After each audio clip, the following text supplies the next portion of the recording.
No problem.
Apologies for the absence of live commentary last 2 frames.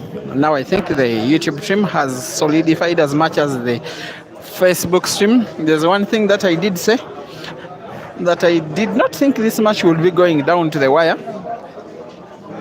I always tip one of these 2 players, whoever it is, to find a way of winning 3 or 4 or 5 games in succession and then grab the bull by its neck and then declare intention to take the victory. So far, it is seemingly Kasozi because after 14-14, actually he did go 13-14 down. He has now won 4 in a row, and he leads 17-14. Now this is the situation.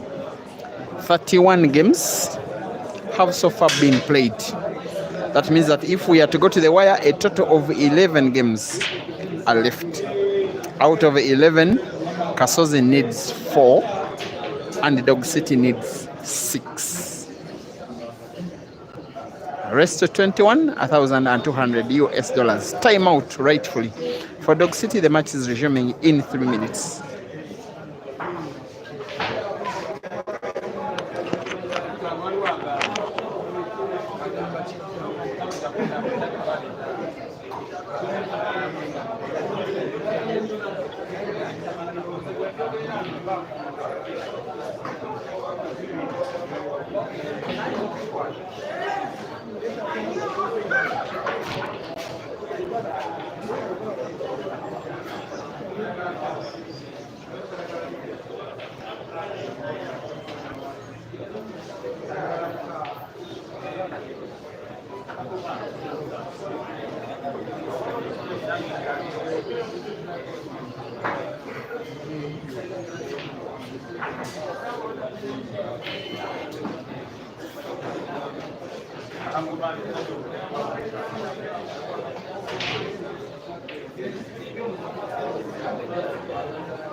No problem.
As we return to frame 32, which is one of the slowest, and understandably the slowest because it is a very, very, very crucial frame for both of the players. The history is at Dog City. The player donning the grey did lose 4 straight games. When he led 14-13, he finds himself trailing 17-14. He did call for a timeout necessary. I want to think that this frame is so important to the effect that for Dog City, he wants to utilize it to start mounting a comeback, and for Kasozi Joseph, it is the frame which he wants to utilize to drain the hope out of Dog City. Right now, with the 3-frame lead, you want to think that Kasozi is in the driving seat and is the favorite for the victory. It is not over till it's over. Dog City is one guy with the ability to make that kind of comeback. He has done it less than a month ago. 7 games down against Maluvan Makwanza Maluva from Zimbabwe. He was able to win that match 21 20. Right now, up against one of his biggest local rivals. While most of the people, there's a lot of side business, we want to call it. That's how we call it locally here, side business at the venue amongst Ugandan fans. At the start of the match, majority of them were staking on Dog City. Right now, some of them are staking on Kasozi, handicapping Dog City imaginarily only. Some of them are staking that Dog City is not reaching 19 games. Sometimes fans can be disloyal. It's understandable, they're only trying to make some money or not to lose money. Joseph Kasozi now going for 18. There we go. 18 to 14. A round of applause from the fans for the sharpshooter against the City Dog. 3 games for him, for Dog City. 7 to win out of 9 for the victory. Now an overwhelming favorite, Kasozi Joseph, to win the match, the bragging rights, the money. There is a reason to have a very good sleep, a very good night after this victory. Once again, Joseph Kasozi 18, Rashid Wagaba 14.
When things are not going your way, things are just not going your way. Imagine when you're Dog City, you go 3 games down,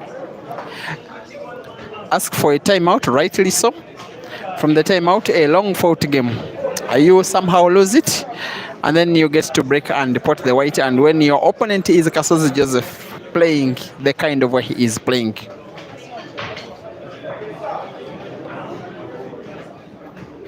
not very happy he is, Kasozi. The fact that white ball movement was intercepted by the red, nonetheless, he recovers and recovers very well. Penultimate shot, red apple in the making. What about that? For a penultimate shot of the match. Another round of applause from the fans as Kasozi now makes it 19 to Dog City's 14. 5 game cushion for the very first time in the match. I like to say that when it is a long race, when it is players of this level, there is that one player in the match who grabs the bull by the horns and wins 3, 4, 5, 6, 7, 8 games in a row. That is the sequence of victories that determines who will win the match. I want to call him yet again an overwhelming favorite, Kasozi Joseph, for this victory.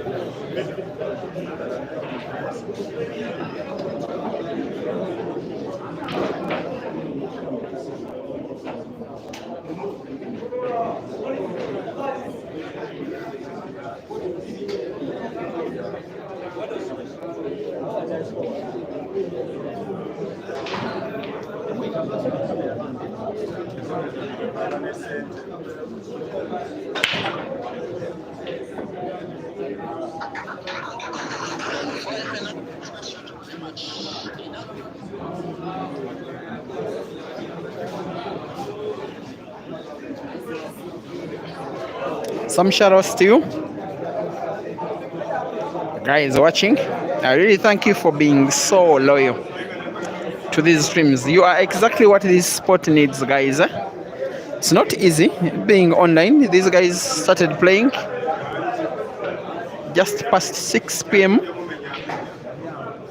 They've been shooting for the last close to 4 hours, by the way, and yet you are still stuck online, close to 1,000 of you. Just such that you can see where exactly this goes, who wins it, and how they win it. I also want to thank you for being loyal to myself, always following, always subscribing, always liking and sharing and watching. It is what keeps me moving. Not money. I want to tell you for the fact there is no money that comes from this from my side. Sometimes when it comes, it is too little. I would even feel ashamed of saying it, but it's the truth. What keeps me moving is the fact that the work I do, you show appreciation by pouring onto these streams in numbers, and it even motivates these players to keep playing more and more. The fact that Africa shows that they are following and watching these streams and liking them every step of the way. On all of my streaming platforms, Break and Finish Live Facebook is my main streaming platforms because Facebook is the most commanding and authoritative and the most popular streaming platforms. I also have Break and Finish Live YouTube, where this game is live on as well. I also stream on Peter Chobe Live YouTube, so 2 YouTube platforms, but also the big highlights that come from these games are shared on Peter Chobe Live TikTok. Someone did challenge me to have Instagram as well, and they use it for the good of the sport. Why not? Also, I'd like to thank the management teams of all of these players. They are the ones who always make this possible. For them, it is always a risk of money to lose as Dog City Fowls. For us, it is entertainment as Africa. Joseph Kasozi and his Roxbury management, together with Jesse Multi Agencies, Rashid Wagaba with the Advanced Talent Agency, to whom he is one of the players under the management. The man-made team of Team Ibrahim Sejemba. The Dice family of Hazard and Kenneth Odong.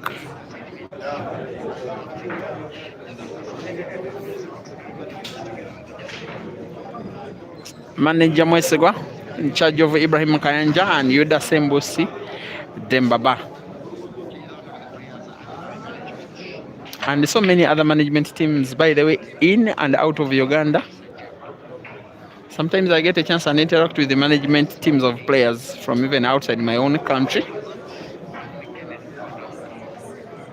Nevsan Select Aggregates, Nevsan Aggregates Company in Bulawayo, Zimbabwe.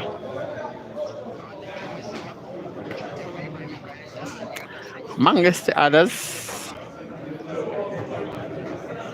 Every time that Kasozi now shoots, it is now seeming more and more and more likely that the winner of this match is probably already known by this stage in Joseph Kasozi.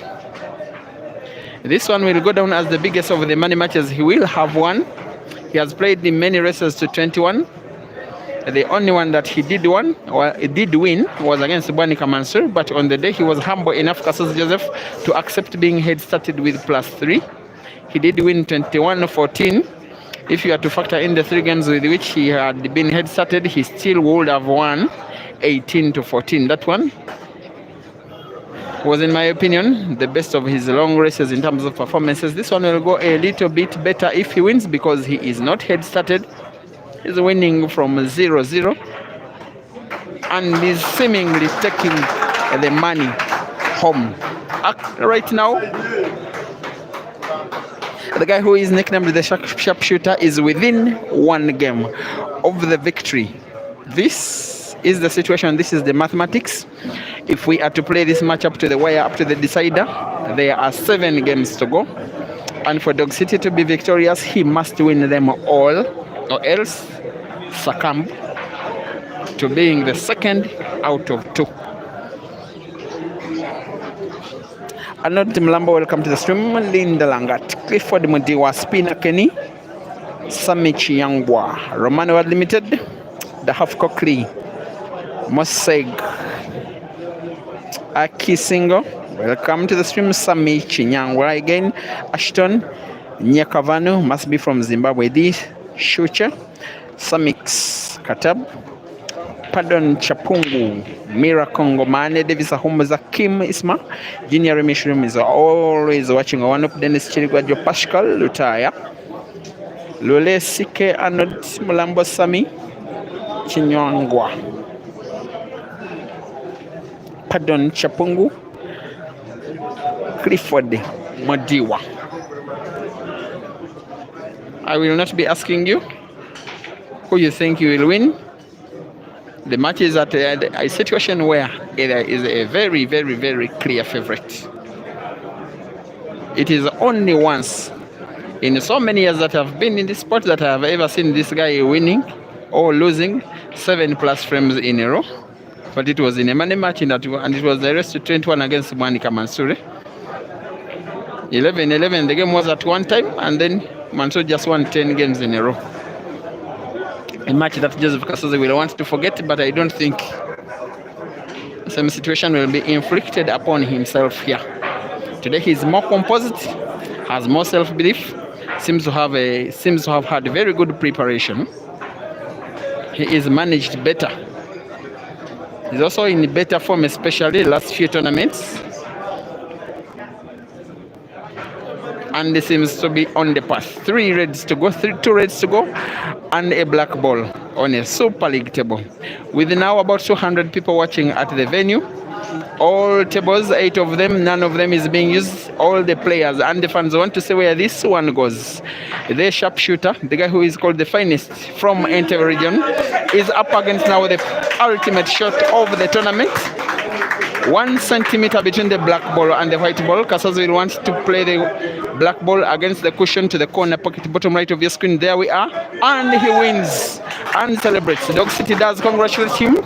So do the fans. Ladies and gentlemen, final score over a long 40-money match between Joseph Kasozi and Rashid Wagaba in Arrest 21 has ended in a convincing victory over the sharpshooter against the City Dog. Joseph Kasozi 21, Rashid Wagaba 14. I thank you for being a lovely audience.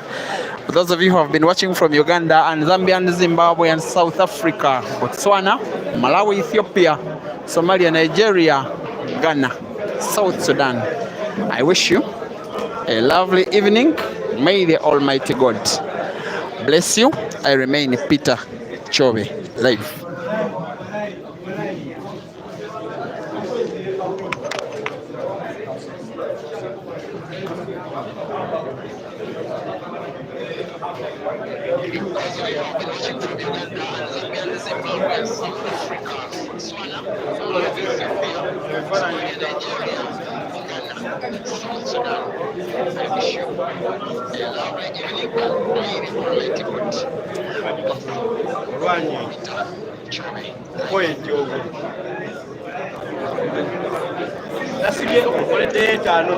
Nasibye koze bakola lo